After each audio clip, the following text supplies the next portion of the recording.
time and the little gray cells. They will always catch the criminal. Agatha Christie's Poirot.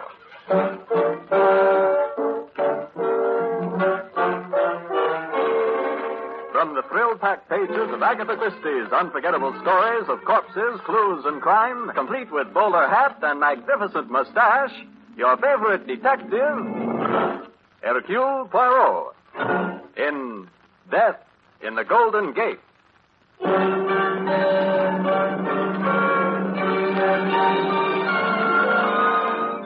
Tonight's story of detective fiction finds Hercule Poirot in San Francisco at the time of the United Nations Conference. Really, Mr. Poirot, you don't have to take me to dinner. All I asked for was an interview. No, but I insist. I owe you one dinner, Miss Blaine, for the great compliment you have paid me.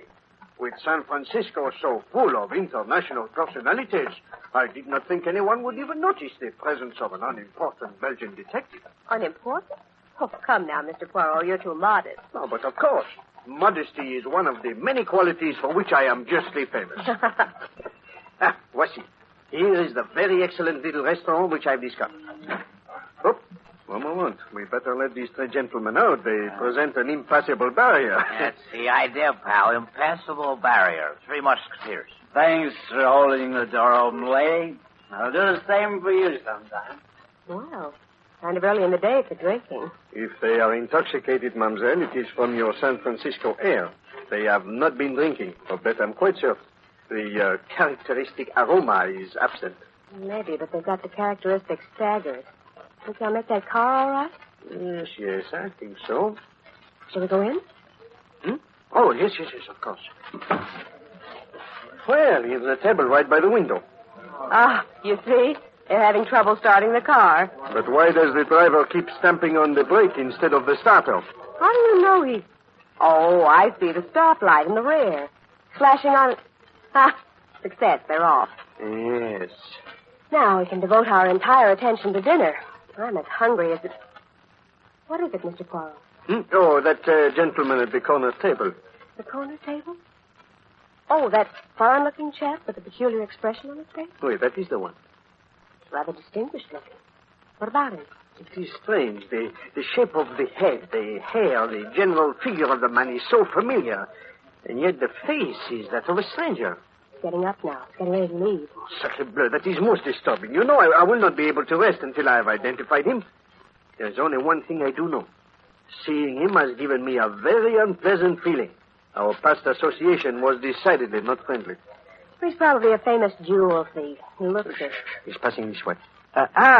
Bonjour, monsieur. I beg your pardon? Oh, monsieur, have I changed then so much you do not recognize me? My name is Poirot. Hercule Poirot. I'm afraid there's a mistake. Oh, no, my friend. Where was it we met now? In Amsterdam, n'est-ce pas? I have never been in Amsterdam. Now, if you'll excuse me, sir. Goodbye. Bonjour, monsieur. That voice I have heard before. He certainly gave you the cold shoulder. It is obvious he does not relish my attention. I wonder... Ma foi! What is it? Why did I not realize it before? Mademoiselle, those men who just left the restaurant, I think they are connected with this gentleman. The three drunkards who got into the car? No, mademoiselle, they were not drunk. The two wished to appear drunk. They were holding the third and abducting him. Abducting him? Oui, mademoiselle. Now I understand why he kept applying the brake so the red light would flash. Why? Because he was in trouble. He was seeking help, as one might flash an SOS. An SOS? Well, that sounds as though there might be a story here. Oui, mademoiselle. And perhaps an unpleasant one. But what can we do? They're gone now, all of them, including your mysterious friend. Yes, but fortunately this flashing light business made me suspicious, so I wrote down the license number. Come, mademoiselle. We will find out who owns the car and pay him a little visit.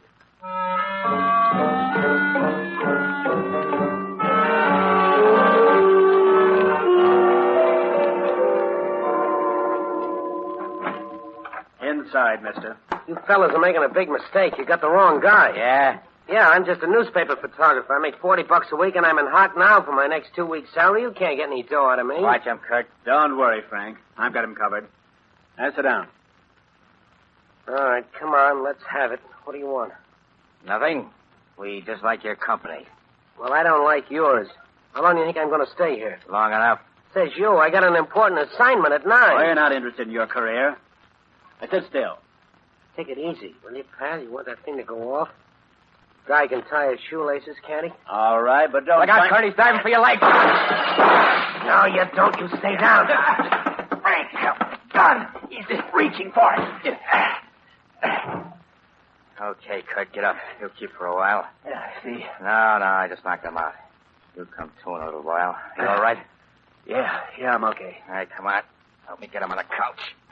He'll pay for this just as soon as... Well, that must be Kramer. I'll let him in. You keep an eye on this one.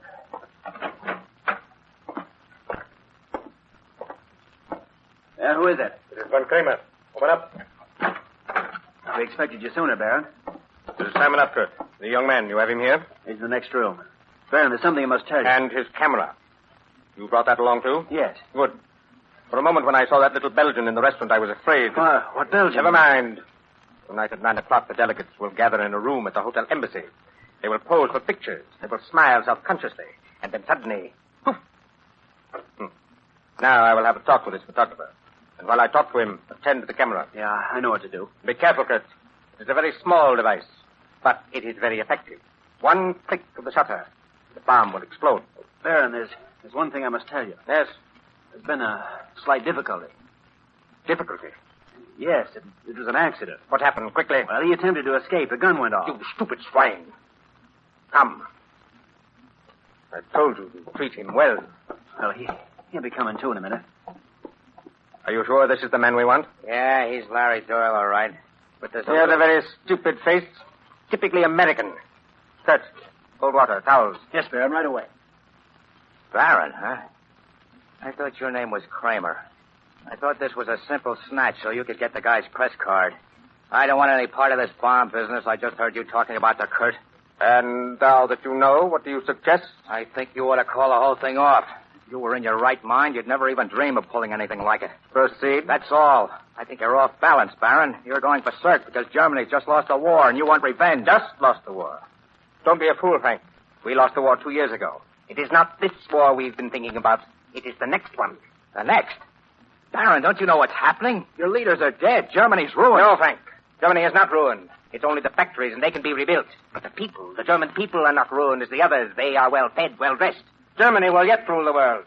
We have only to divide our enemies. We have only to prevent the unity they hope to build here in San Francisco. But knocking off a couple of delegates won't help. They'll dig up others. Yes, but it will give us time. Time for propaganda. Time to spread distrust. Look, you crackpot, you can't get away with anything like that. They'll catch you and me, too. If I stick with you, I'm pulling out. That is impossible. You already know too much. What do you mean? I mean, you stupid American swine, that you will not be permitted to warn the authorities. Oh, I can see it in your eyes. You will become a hero. You will save the country. I won't save the You won't even save yourself. What happened? Our friend here wanted to resign from our little mission. Of course, I could permit that. But why did you... Stop wasting time. Give me that towel and water. Get him into the back room. This other one's beginning to stir already. Yes, And remember, follow the instruction. When you finish with the camera, leave it on the table in the hall. Then disappear. I will, Baron.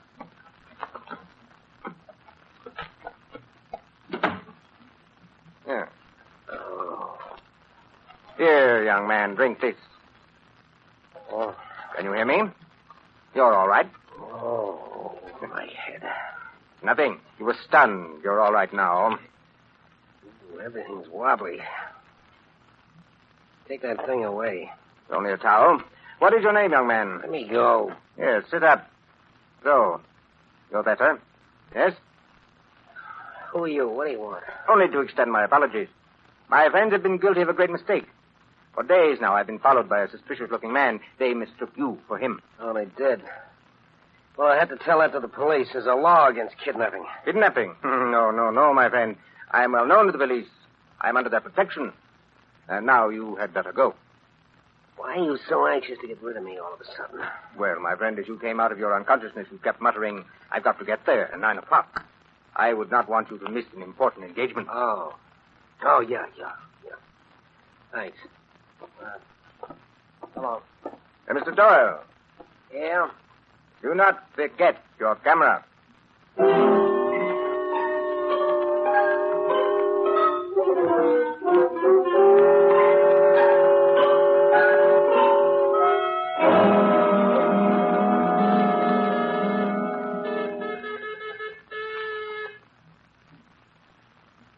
nobody home. You sure this is the right place? Oh, there is the name over the bell, Lawrence Doyle. This is the address the police gave to me. Perhaps the door is... Hey there, just a minute. Where do you think you're going? Oh, monsieur, are you Lawrence Doyle? Well, what if I am? Monsieur Doyle, is it not true you were abducted in your automobile earlier today by two other gentlemen? You seem to know a lot about my affairs. How come you're so nosy? It is my business to be nosy, monsieur. Sometimes a stitch in time saves the whole garment, n'est-ce pas? Permit me to present myself. I am Hercule Poirot, and this is Miss Blaine of the Times-Star. Oh, how are you, Blaine? Hey, are you that famous detective? Well, I am a detective, monsieur, and I am not entirely unknown. I was supposed to take pictures of you tomorrow. Come on in a minute, will you? I think you're just the guy I'm looking for.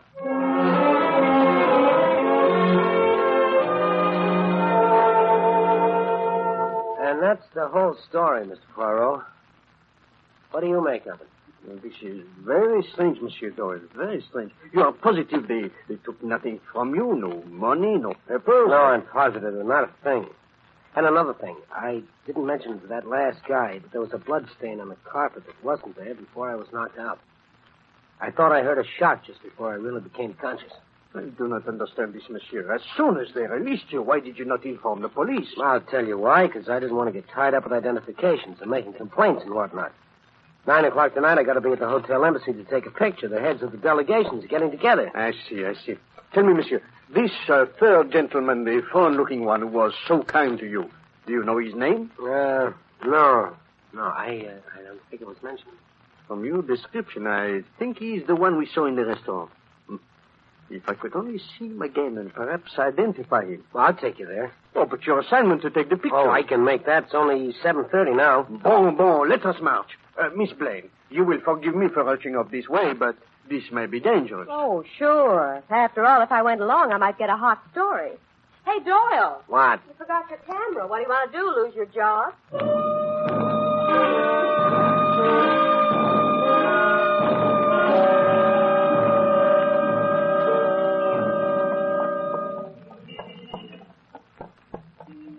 You are sure this is the street, monsieur? This is it, all right. Let's see. It was the third house in the corner. Third house? Oh, that would be the house in front of which that truck is standing. Yeah. Hey, look, they're carrying a crate out of the house. Wait. I would like very much to inspect that crate. Perhaps if I... No, I've already loaded it onto the truck. Nah, that is a pity. Hey, Poirot, that fellow who just jumped in, I think I recognize him. What? Hey, wait a minute, hold on. Could have sworn he was one of the guys who slugged me. Eh bien, perhaps we will meet him again sometime. This is the house, n'est-ce pas? Yeah. Good. We will just step in and see what we can discover for ourselves. Suppose, they find us. Oh, you need not be afraid, monsieur. I suspect the birds have already flown the coops. Oh, yeah. Here's the room they took me into. Good. You see? They are gone. There are the signs of a rather hasty departure. There's the broken window I told you about. Well, and here is a loud blood stain on the carpet. Your account of what happened here is no doubt accurate. Yeah, a lot of good that does us. They haven't left a single trace. I would not say that, monsieur. They have left at least one vital piece of information. What's that? I can now give you the name of the third man, the one who revived you with the towels. Yeah? His name is Baron von Kramer. Von Kramer? I never heard of him. Should I have? This von Kramer was a German saboteur in Belgium in 1914. A cruel, ruthless man. I had the misfortune to meet him several times. I don't get it, Poirot. How do you know he's the man? Well, this Baron has one careless habit. Whenever he sits at a table with a pencil in his hand, he scribbles furiously. Oh, lots of people do that. We call it doodling. Wait. But this Baron von Kramer, he is an egotist. He doodles for himself declarations of honor. I have observed him doing it many times. On tablecloths, on menus. Always he draws for himself the Iron Cross. Iron crosses such as you see here on this crumpled piece of paper. Well, how is it you didn't recognize him in the restaurant? Well, the Baron has disguised himself very effectively. Plastic surgery. You know, the Germans are so clever at such things. Unfortunately for him, he has Hercule Poirot to deal with. Therefore, monsieur, You will accompany me to my hotel where you can make yourself presentable for your important assignment. And you? And I too have an important assignment.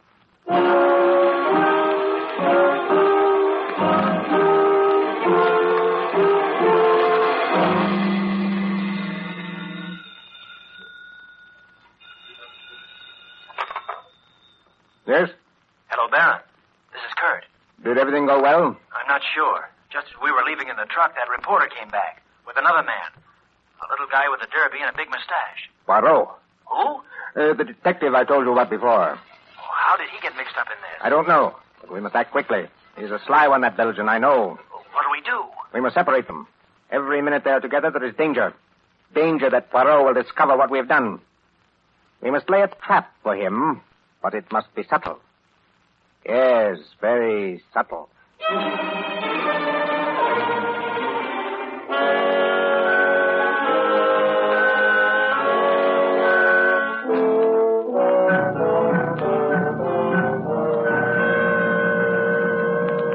Well, Mr. Poirot, thanks for your hospitality. I used up all your towels, but I feel a lot cleaner. Hope you weren't bored. No, Bonito. I occupied myself with a few little tasks. Hello. Now that you are once again presentable, you can proceed to take your pictures. What about those guys? Oh, do not derange yourself, monsieur. I will pursue this. Entrez. Mr. Poirot, Oui? my name is Smith. Oh, come in, Monsieur Smith. Yes? I'd like to discuss something with you. Something confidential. You may speak freely, monsieur. This young man, he is most discreet. Good. Mr. Poirot, I represent certain people. They feel you've worked very hard all your life and that the time has come for you to retire. Oh, no, that is very considerate, monsieur, but you know, in order to retire, one must have funds. What would you say to $10,000?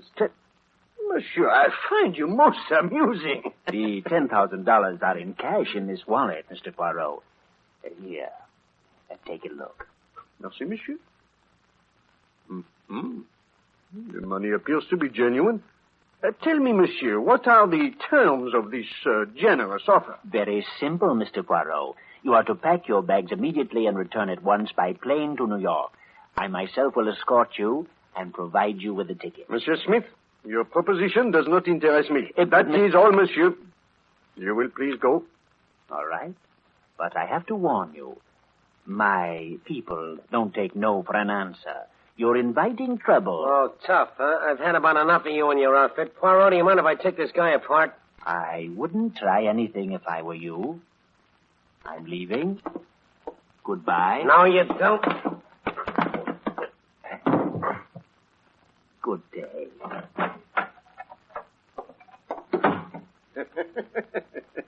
Eh bien, Monsieur Doyle, this is not one of your lucky days. Oh. What happened? Well, a little Japanese trick, I fancy. He was... Ma foi! What is it, Poirot? Well, this is a stroke of fortune. The wallet, Mr. Doyle. He dropped the wallet in a short scuffle with you. The wallet and the money? Yes, it is here, all of it. But I'm not interested in that. I'm looking for other things. Papers, perhaps, some identification. Any luck? No. Oh, nothing but this little slip of white paper. You make anything of it? Well, it's blank on both sides. Yes, it is blank, but perhaps... Bien, it is worth the time. What on earth are you doing with that electric iron, Poirot? Oh, Monsieur Doyle, I am by nature a very tidy man. Entrez. Well, Mademoiselle Blanche. Well, for heaven's sake, Mr. Poirot, you're ironing. Well, that's no job for a great detective. Here, let me at it. Oh, no, Mademoiselle. I am most proficient at this domestic work. But you're pressing a blank sheet of paper. Mr. Poirot, look. There's writing coming up. Exactly. You see, Monsieur Doyle? The paper is no longer blank. The heat of the iron has brought out a message. The modern printing press. 8:30 tonight. Heavens, invisible ink. Modern printing press. Aha. Now it all becomes clear. Monsieur Doyle, that truck in the front of the house, you recall? There was on it the same name. There was a murder committed there, and that crate we saw contained the body. Well, Mr. Poirot, what now? It's almost 8:30. No, Monsieur Doyle, you go to the Embassy Hotel to take your pictures. And I go to the secret rendezvous at this modern printing press. I'm going with you, Mr. Poirot, please. Oh, there may be danger, mademoiselle. It's true, but there may also be a story. Eh bien, as you wish. If you will ring for the elevator, I will join you in 3 waves of a lamb's tail.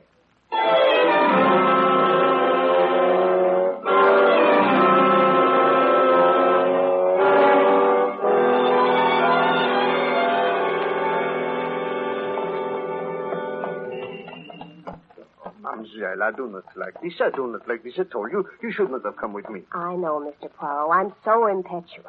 Well, that is a very dangerous quality, mademoiselle, for one so charming. Why, Mr. Poirot, you'll turn my pretty head. Well, this is the place, modern printing press. Doesn't look to me as if there's any secret meeting going on in here. Mademoiselle, that is the purpose of secret meetings, you know? Quiet, please, now. Open. Come in, mademoiselle. I'm right with you. Can't see a thing. There is a little light coming in from the lamp in the street. Your eyes are not accustomed to the dark. I think we can remedy that. Wait, it's the man in the restaurant. Oui, otherwise known, mademoiselle, as Baron von Kramer. So, Poirot, you did see through my disguise. I was afraid you might. That is why I made such elaborate preparations to receive you. Sit down. Merci, Monsieur le Baron. Well. I did not expect to find such sumptuous quarters back here. The printing shop does not... Printing shop. That, too, is a cover. I see. Oh, pardon, I have not presented my companion. This is Mademoiselle Blaine, a reporter. I am so sorry, Miss Blaine, that you have stumbled into this situation. It is most unfortunate. You see, Mademoiselle Blaine, the Baron, like all of his people, is exceedingly chivalrous. I remember how remorseful he was on one occasion when he had to let his lady accomplice die so he could escape. You are clever, Poirot, but not quite clever enough. You fell into my trap.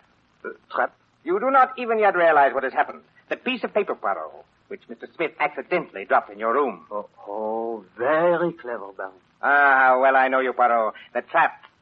To trap anyone else, the writing would have to be so plain, so explicit. But for Poirot, only invisible ink will do. You knew I would discover it, eh?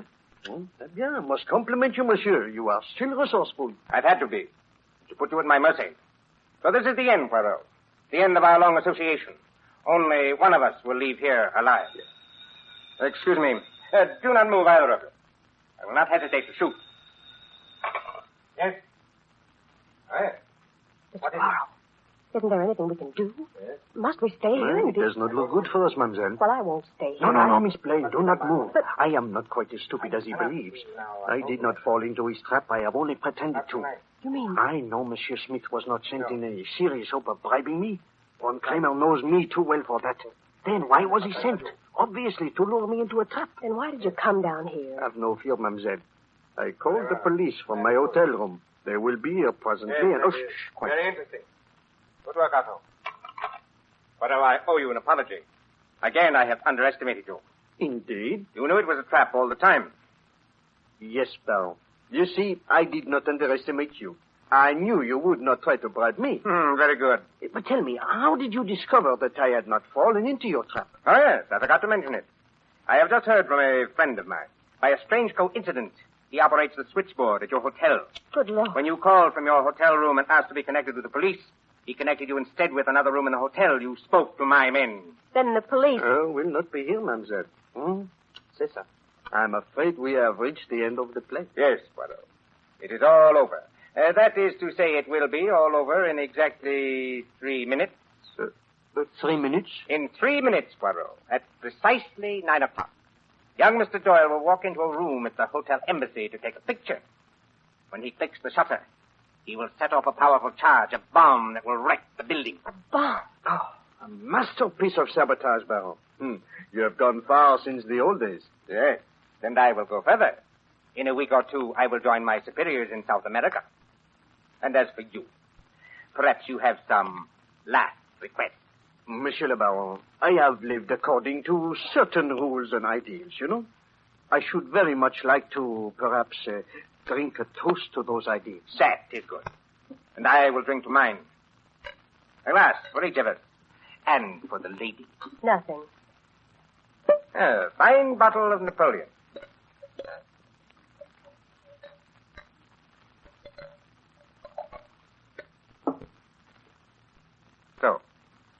One moment. I will just turn on this radio. I am expecting a news flash shortly.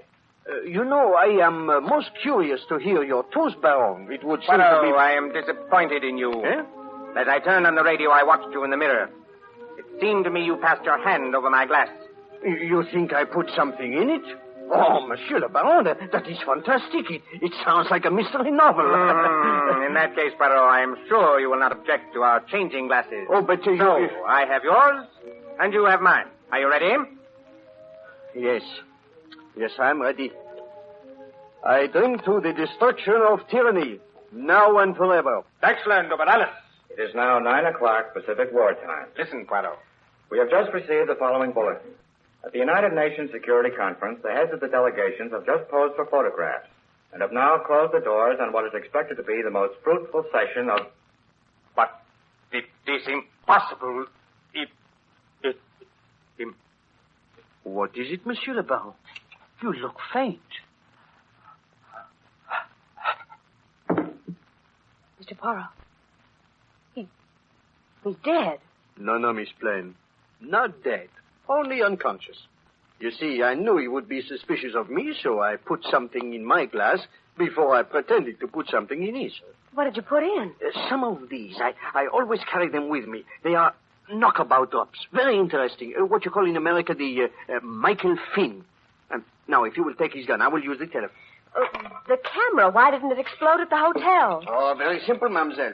I removed the bomb while Monsieur Doyle was washing up at my hotel. He never knew about it. Well, I don't see how you knew about it. Well, I just employed the little gray cells, mademoiselle. And they told me that these people kidnapped a photographer and then let him go. Well, obviously they did not want him. They took nothing from him. Then what did they want? It could be only one thing. The camera. Precisely. Then when I finally recognized this von Kramer, an expert saboteur, and learned that Monsieur Doyle was going to the conference, it all became very clear. So I deftly removed the bomb. Hello? Police headquarters? This is Hercule Poirot. Wait. If you will come to the modern printing press, I will deliver into your hands one Baron von Kramer. And also, I think you will find a body. Of course, a dead one. Wait a minute. I will wait, merci.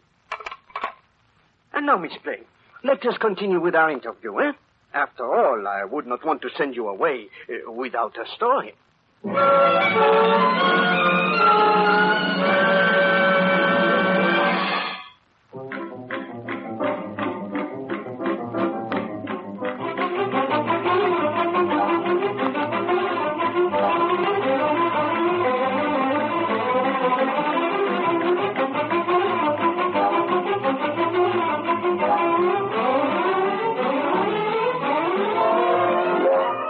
You have heard Death in the Golden Gate, a fiction adventure of Agatha Christie's great detective, Hercule Poirot. This is the Armed Forces Radio Service.